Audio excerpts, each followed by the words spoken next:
How to calculate simple interest. ഇന്ന് നമ്മൾ നോക്കാൻ പോകുന്നത് എങ്ങനെയാ സിമ്പിൾ ഇൻട്രസ്റ്റ് കാൽക്കുലേറ്റ് ചെയ്യണം എന്നുള്ള. ബിഫോർ സ്റ്റാർട്ടിങ് ദിസ് വൺ, ഞാനൊരു ചോദ്യം ചോദിച്ചോട്ടെ. What is interest? ഇൻട്രസ്റ്റ് എന്നാൽ എന്ത്? Interest is a compensation of three things. ഈ കോമ്പൻസേഷൻ, നഷ്ടം നികത്തൽ എന്നൊക്കെ പറയുമ്പോൾ ഒരു ഡൗട്ട് വരുന്നുണ്ടല്ലേ? Yes, that is a fact. എന്തിന്റെ നഷ്ടമാണ് നികത്തപ്പെടേണ്ടത്? സാമ്പത്തിക ശാസ്ത്രം പഠിക്കുമ്പോൾ വളരെ രസകരമാണ്. ഇതില് ഇൻട്രസ്റ്റ് എന്ന് പറയുന്ന കാര്യം, എന്തിന് ആണ് ആ അഡീഷണൽ എമൗണ്ട് നമുക്ക് കിട്ടേണ്ടത് എന്നുള്ളതിന് ഞാനൊരു എക്സാമ്പിൾ കോട്ട് ചെയ്യാം. എക്സാമ്പിളിൽ കൂടെ നമുക്ക് ആ പ്രിൻസിപ്പിളിലേക്ക് പോകാം. സപ്പോസ് നിങ്ങളൊരു വീട് വാടകയ്ക്ക് കൊടുക്കുക, റെന്റിന് കൊടുക്കുക. റെന്റിന് കൊടുക്കുമ്പോൾ നിങ്ങൾ ആ വീട് വെച്ച് തന്നെ നിങ്ങൾക്ക് താമസിക്കാനായിരിക്കും. പല കാരണങ്ങളാൽ ആയിരിക്കാം ചിലപ്പോൾ റെന്റിന് കൊടുക്കുന്നത്. അപ്പൊ ആ താമസിക്കുക എന്നുള്ളൊരു കാര്യം വേറൊരാൾക്ക് റെന്റ് ചെയ്യുക. അപ്പൊ അവിടെ യൂട്ടിലിറ്റി, ആവശ്യത നിങ്ങളുടെ ആയിരുന്നെങ്കിലും തൽക്കാലം ആവശ്യത മാറ്റി വെച്ചുകൊണ്ട് വേറൊരാളുടെ ആവശ്യം അവിടെ സാറ്റിസ്ഫൈ ചെയ്യപ്പെടും. അപ്പം നിങ്ങളുടെ ആവശ്യം മാറ്റിവെക്കപ്പെട്ടു. അപ്പൊ പർട്ടിക്കുലർ യൂട്ടിലിറ്റി വേറൊരാൾക്ക് റെന്റ് ചെയ്തിരിക്കുക. അങ്ങനെ കൊടുക്കുമ്പോൾ നിങ്ങൾക്ക് ഒരു റിസ്ക് ഇൻവോൾവ് ആവും. നിങ്ങളുടെ വീട് ചിലപ്പം ആ വ്യക്തി സ്വന്തം വീട് പോലെ കരുതിന്ന് വരില്ല. അതിനകത്ത് ഡാമേജസ് വരാം. അപ്പൊ അവിടെ ഒരു റിസ്ക് ഇൻവോൾവ് ആണ്. ആ റിസ്ക് ഇൻവോൾവ് ആകുന്നത് തന്നെ എങ്ങനെയാ? ഇന്ന് നിങ്ങൾ അതിനു വേണ്ടിയിട്ട് മുടക്കിയ പൈസ ഒക്കെ തന്നെ നാളെ ഒരു മെയിൻ്റെനൻസ് വരുമ്പോൾ അന്നേരം ഇന്നത്തെ കോസ്റ്റ് ആയിരിക്കത്തില്ല ആ മെയിൻ്റെനൻസ് ചെയ്യാൻ. ഇന്നത്തെ സിമെന്റ് വിലയും ഒന്നും ആയിരിക്കത്തില്ല. അപ്പം ഈ എലിമെന്റ് എല്ലാം കൂടെ കൺസിഡർ ചെയ്താണ് നിങ്ങൾ റെന്റ് ഫിക്സ് ചെയ്യുന്നത്. റൈറ്റ്? അതേപോലെ ഒരു സർട്ടൺ എമൗണ്ട് റെന്റിന് വിടുക. ബാങ്കിലേക്ക് ഡെപ്പോസിറ്റ് ചെയ്യുന്നതിന് ബാങ്കുകാർക്ക് അത് ആവശ്യമുള്ള ആൾക്കാർക്ക് ലോണായിട്ട് കൊടുക്കുന്നു. അപ്പം സർട്ടൺ എമൗണ്ട് നിങ്ങൾ റെന്റിന് വിടുന്നത്, ഞാൻ നേരത്തെ പറഞ്ഞ എക്സാമ്പിൾ പോലെ വീട് റെന്റിന് വിടുന്ന പോലെ നിങ്ങളുടെ പൈസയാണ് റെന്റിന് വിടുകയാണെങ്കിൽ അവിടെ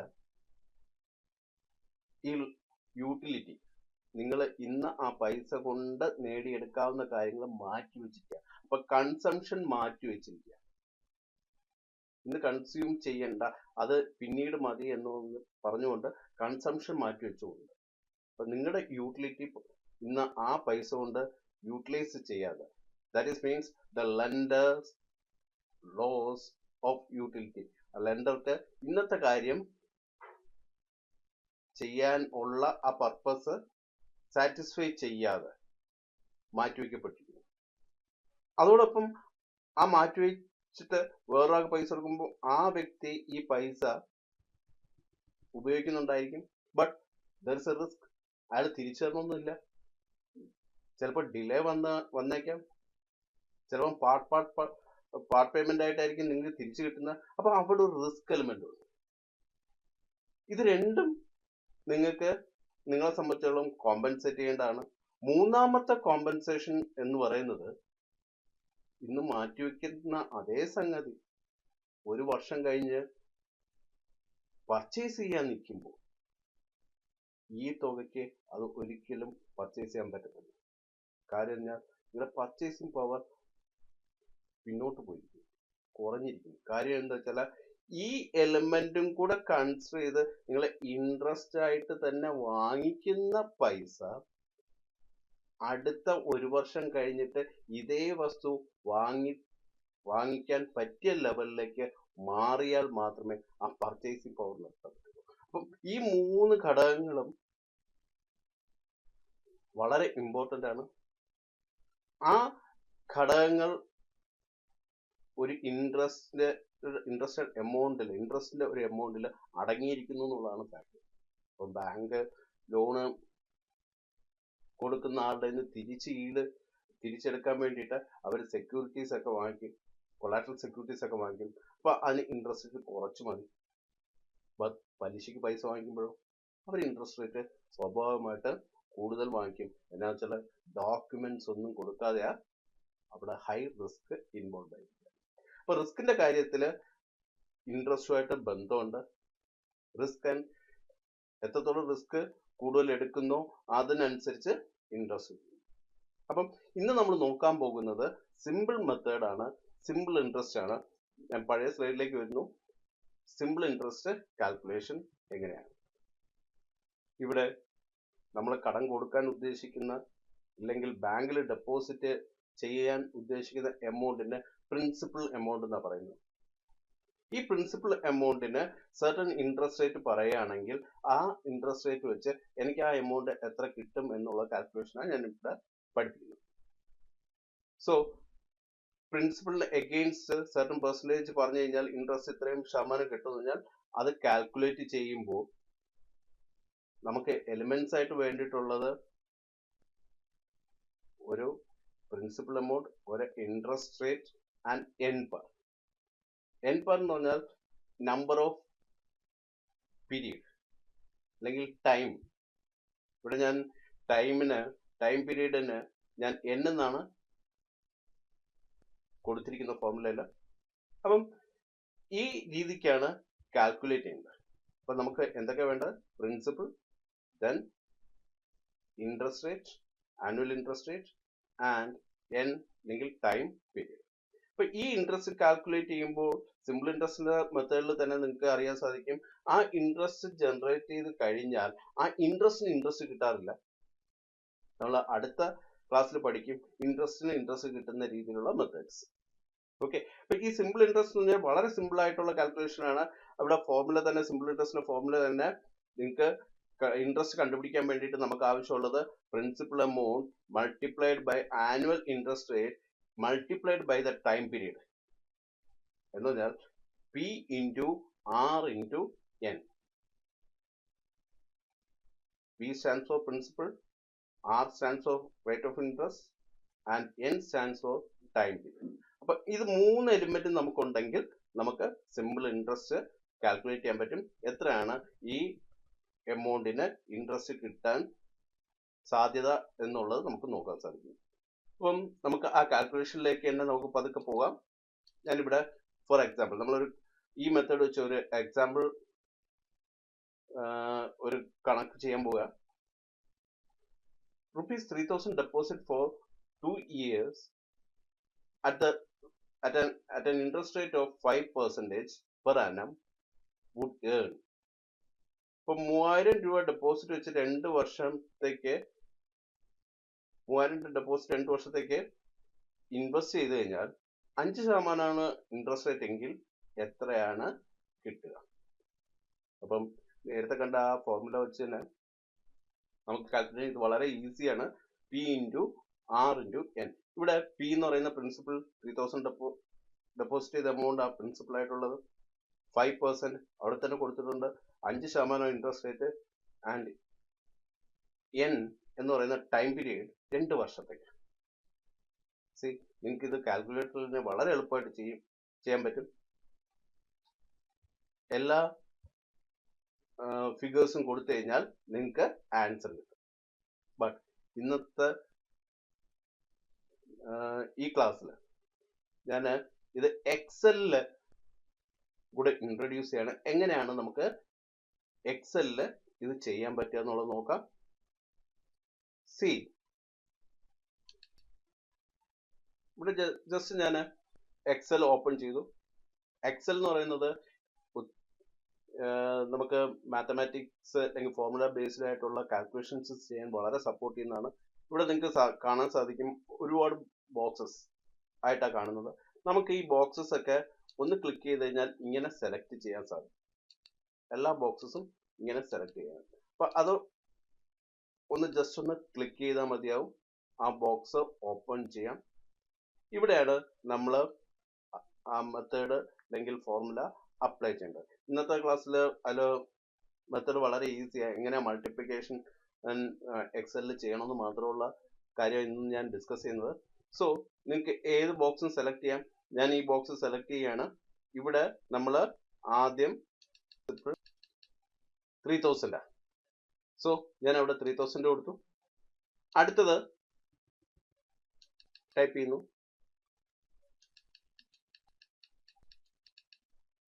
ഇൻട്രസ്റ്റ് റേറ്റ്, ഇവിടെ ഇൻട്രസ്റ്റ് റേറ്റ് നമ്മൾ കൊടുക്കുന്നത്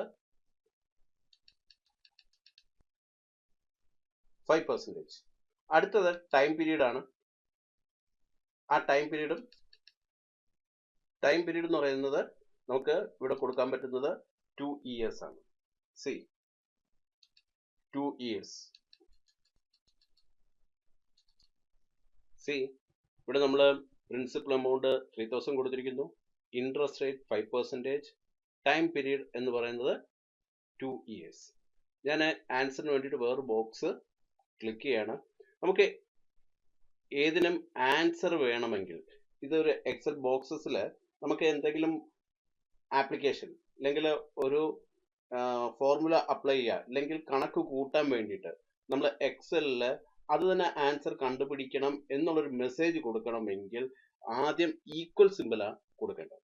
സി എനിക്ക് ഇതിന്റെ ആൻസർ വേണ്ടതായിട്ടുണ്ട് എന്ന് പറയുന്നത് ഈക്വൽ സിമ്പിളിൽ കൂടെയാണ്. അപ്പം ഏതിന്റെ ആൻസർ വേണമെങ്കിലും ആ ബോക്സിനകത്ത് ഫസ്റ്റ് ബോക്സ് സെലക്ട് ചെയ്തതിനു ശേഷം ഈക്വൽ സിമ്പിൾ കൊടുത്തു കഴിഞ്ഞാൽ ഒരു കാൽക്കുലേഷൻ പ്രോസസ്സിലേക്ക് പോകണം എന്നുള്ളത് എക്സലിന് ഐഡന്റിഫൈ ചെയ്യാൻ സാധിക്കും. അപ്പം ഞാൻ ഒരു കാൽക്കുലേഷൻ പ്രോസസ്സിലേക്ക് പോകണം എന്നുള്ള മെസ്സേജ് ആണ് എക്സലിൽ കൊടുത്തിരിക്കുന്നത്. അപ്പം എന്താണ് ഈ കാൽക്കുലേഷൻ പ്രോസസ്സ് എന്നുള്ളത് നമുക്ക് എല്ലാവർക്കും അറിയാം. P into R into N എന്ന് പറയുന്നതാണ് സിമ്പിൾ ഇൻട്രസ്റ്റിന്റെ കാൽക്കുലേഷൻ. അപ്പൊ ഇവിടെ ഞാൻ ഈക്വൽ സിമ്പിൾ കൊടുത്തു. പി എന്ന് പറയുന്നത് പ്രിൻസിപ്പൽ എമൗണ്ട് ആണ്. ഞാൻ ജസ്റ്റ് ഈ ബോക്സിൽ ക്ലിക്ക് ചെയ്ത് കഴിഞ്ഞു, ഓൾറെഡി അതിനകത്തുള്ള വാല്യൂ എക്സല് എടുത്തു കഴിഞ്ഞു എന്നാണ് അർത്ഥം. ഞാൻ G6 എന്ന് പറയുന്നത് ഇവിടുത്തെ വാല്യൂ ആണ്. ജി കണ്ടോ, ജിയില് ആ ബോക്സിൽ കണ്ടിട്ടുള്ള 6 എന്നുള്ളത് ജിയിലുള്ള സിക്സ് ബോക്സിൽ ഉള്ള സെലക്ട് ചെയ്തു എന്നാണ് എക്സൽ പറയുന്നത്. അപ്പം അത് ഓൾറെഡി എക്സല് ആ വാല്യൂ എടുത്തു കഴിഞ്ഞു. ഇതെനിക്ക് മൾട്ടിപ്ലൈ ചെയ്യണമെങ്കിൽ ഷിഫ്റ്റ് അമർത്തിക്കൊണ്ട് 8 എന്നുള്ളതിന് മേളിൽ സ്റ്റാർ കാണുന്നുണ്ടല്ലോ, അതിൽ ഒന്ന് പ്രസ് ചെയ്ത് കഴിഞ്ഞാൽ മൾട്ടിപ്ലിക്കേഷന് ആ ഒരു സിമ്പിളാ നമ്മൾ ഉപയോഗിക്കുന്നത് എക്സലില്.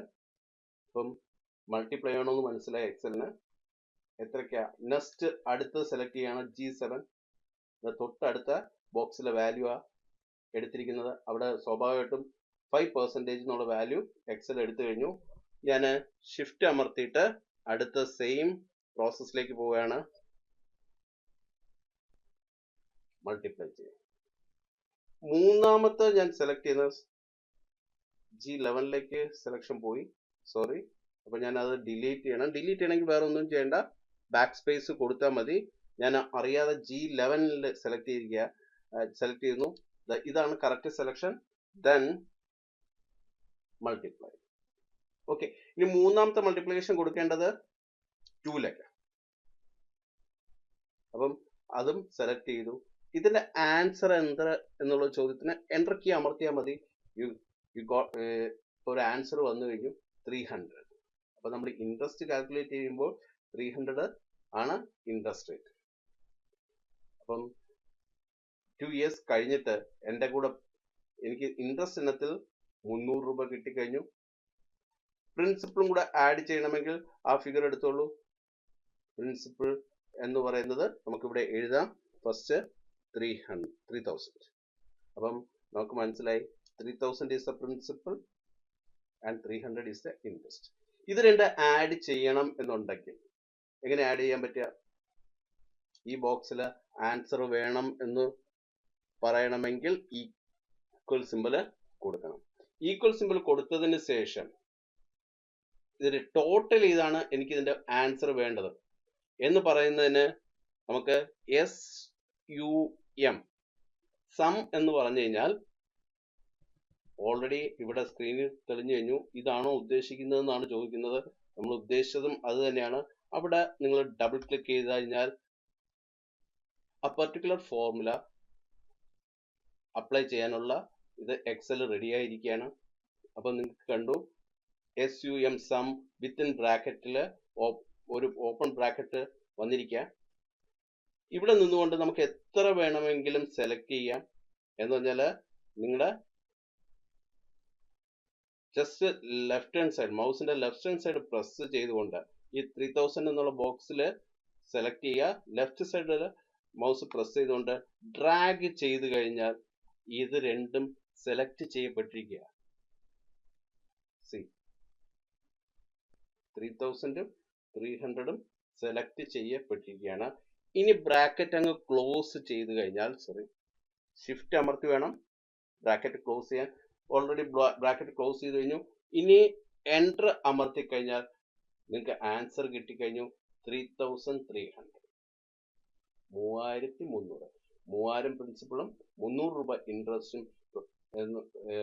അപ്പൊ 3300 രൂപയാണ് അയാൾക്ക് 2 വർഷം കഴിഞ്ഞാൽ 3000 രൂപ ഡെപ്പോസിറ്റ് ചെയ്ത് 5% ഇൻട്രസ്റ്റ് റേറ്റ് ആണെങ്കിൽ കിട്ടുന്നത് 3300 രൂപയാണ്. ഇവിടെ ഞാൻ പിന്നെയും പവർ പോയിന്റിലേക്ക് വരികയാണ്. ഇവിടെ 3300 രൂപ എന്നുള്ളത് നമുക്ക് കിട്ടി. എങ്ങനെയാ കിട്ടിയത്? 3000 into 5% into 2. ഇത് നമ്മൾ കാൽക്കുലേറ്ററിൽ ചെയ്തതാണ്, ഇപ്പോൾ എക്സലിലും ചെയ്തത്. എക്സലിൽ ചെയ്യേണ്ട മെത്തേഡാണ് നിങ്ങൾ പഠിച്ചത്. അതിൽ 300 ഈസ് ദ സിമ്പിൾ ഇൻട്രസ്റ്റ്. അതിൻ്റെ കൂടെ പ്രിൻസിപ്പിളും കൂടെ ആഡ് ചെയ്തപ്പോൾ, പ്രിൻസിപ്പൽ എമൗണ്ടും കൂടെ ആഡ് ചെയ്തപ്പോൾ 3300 വന്നു. അപ്പൊ ഈ രീതിക്കാണ് സിമ്പിൾ ഇൻട്രസ്റ്റ് കാൽക്കുലേറ്റ് ചെയ്യേണ്ടത്. ഞാൻ ജസ്റ്റ് വേറൊരു ക്വസ്റ്റ്യൻ കൂടി ചോദിച്ചോട്ടെ. സപ്പോസ് ഇത് 1 വർഷത്തിന്റെ എമൗണ്ടാണ് പറഞ്ഞിട്ടുള്ളത്, പക്ഷെ ഒരു 9 മാസം ആണെങ്കിൽ എങ്ങനെ കാൽക്കുലേറ്റ് ചെയ്യേണ്ടത്? ജസ്റ്റ് ഇതേ ക്വസ്റ്റ്യൻ നമുക്ക് 3000 റുപ്പീസ് ഡെപ്പോസിറ്റഡ് 9 മന്ത്സിനാണ് 5% ഇൻട്രസ്റ്റ് റേറ്റ് എങ്കിൽ നമ്മൾ കണക്കാക്കേണ്ട P into R into N എന്ന് പറയുന്നത് 9 മന്ത്സ് മാത്രമാണ്. അപ്പം 9 മാസത്തേക്കാണെങ്കിൽ 12 മാസമുള്ള 9 മാസത്തെ കാൽക്കുലേഷൻ മാത്രം മതിയെങ്കിൽ 9/12 കൊടുത്തുകൊണ്ട് നമ്മൾ ഈ ഇൻട്രസ്റ്റ് കാൽക്കുലേഷനിലേക്ക് പോകണം. അങ്ങനെ പോകുമ്പോൾ നിങ്ങൾ ജസ്റ്റ് ഇത് ട്രൈ ചെയ്യുക. ഈ രീതിക്ക് നിങ്ങൾക്ക് കാണാൻ സാധിക്കും 112 രൂപ 50 പൈസയാണ് അതിന് ഇൻട്രസ്റ്റ് കിട്ടുക. ഈ 112 എന്ന് പറഞ്ഞാൽ ഒരു 9 മാസത്തെ. നമ്മൾ നേരത്തെ കണ്ട 1 വർഷമാണെങ്കിൽ അത് 150 രൂപയാണ്. 150 വെച്ച് 2 വർഷത്തിൻ്റെയാണ് 300 കണക്കിൽ കണ്ടിരുന്നത് അല്ലേ? അതിപ്പം 9 മാസത്തേക്ക് ആകുമ്പോൾ 150 കുറവായിരിക്കും. സ്വഭാവം 3 മാസത്തെ ഡിഫറൻസ് ഉള്ളതുകൊണ്ട് അത് 9 മാസത്തെ കാൽക്കുലേഷനിലേക്ക് പോകുമ്പോൾ 112 രൂപ 50 പൈസയായിരിക്കും ആ ഇൻട്രസ്റ്റ് റേറ്റ് വരുന്നത്. അപ്പം നിങ്ങൾ എക്സലിൽ ഒന്ന് പ്രാക്ടീസ് ചെയ്യാൻ വേണ്ടിയിട്ട് മാത്രമാണ് ഈ സിമ്പിൾ ഇൻട്രസ്റ്റിന്റെ കണക്ക് ഞാൻ എക്സൽ ബേസ്ഡ് ആയിട്ട് നിങ്ങളെ പഠിപ്പിച്ചത്. നമ്മൾ ഇനി അടുത്ത ക്ലാസ്സിൽ നമ്മൾ നോക്കാൻ പോകുന്നത് കോമ്പൗണ്ടിങ് ഇൻട്രസ്റ്റ്